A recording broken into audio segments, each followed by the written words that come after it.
The filmmaker Michael Moore came out on social media warning that Democrats that they were essentially sleepwalking into another Trump victory.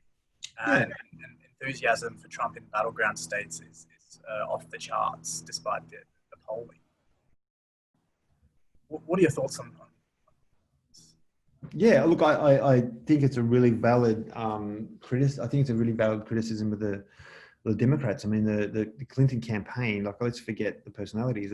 The Clinton campaign was a terrible campaign in the sense that he didn't visit many of those battleground states, or those states that didn't assume they were battleground states, but became battleground states.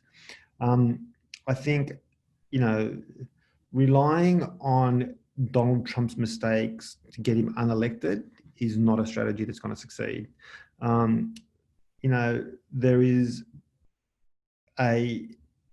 There is something that, again, in my research, I found there is something incredibly appealing about Donald Trump's ongoing errors, so to speak. The language is used. For some people, it's seen as being, well, that's how people speak at a bar. That's how people speak, at a barbecue. And so people are not as offended by it as what we may think, as other people think they should be offended by it. I also think that, it's easy to get complacent, because you in your mind, you can think to yourself, I could never vote for that person, right? It's easy to get complacent, read the polls.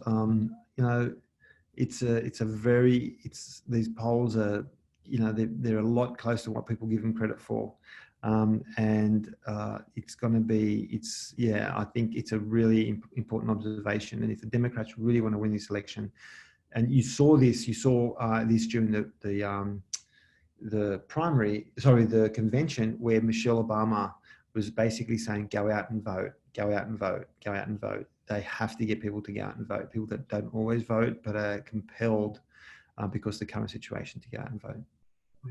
And just finally, considering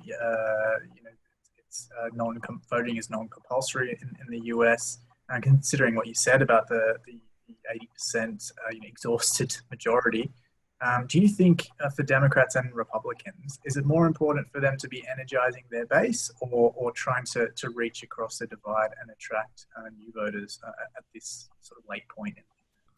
I think, reaching out is really important. I think that's not necessarily the strategy that's being played. I think the Democrats are not only working to their base, but trying to reach out to those middle voters.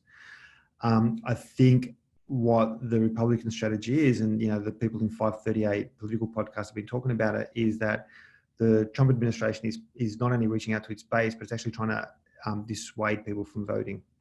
So it's a very much, let's put energy in to stop people from getting out to vote. And part of that's got to do with just creating, and this worked very, very well for them in the 2016 election, where a lot of the campaigning that they aimed at wasn't necessarily, they had identified, and this is where, campaigning tools like Cambridge Analytica were really powerful.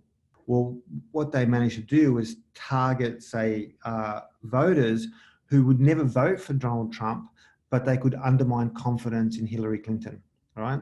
And so this part of the campaign is really powerful. It can be done in such a way that will put energy into dissuading people to vote.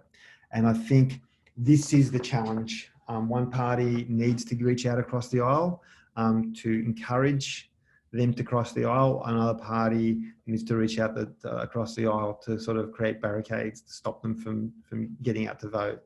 Again, it's a clash of two different worlds. And again, how it plays out, I don't think anyone really knows. It's going to be a fascinating couple of months. Professor Arvanitakis, thank you so much for speaking with me today. Thanks, Alex. My pleasure. Thank you.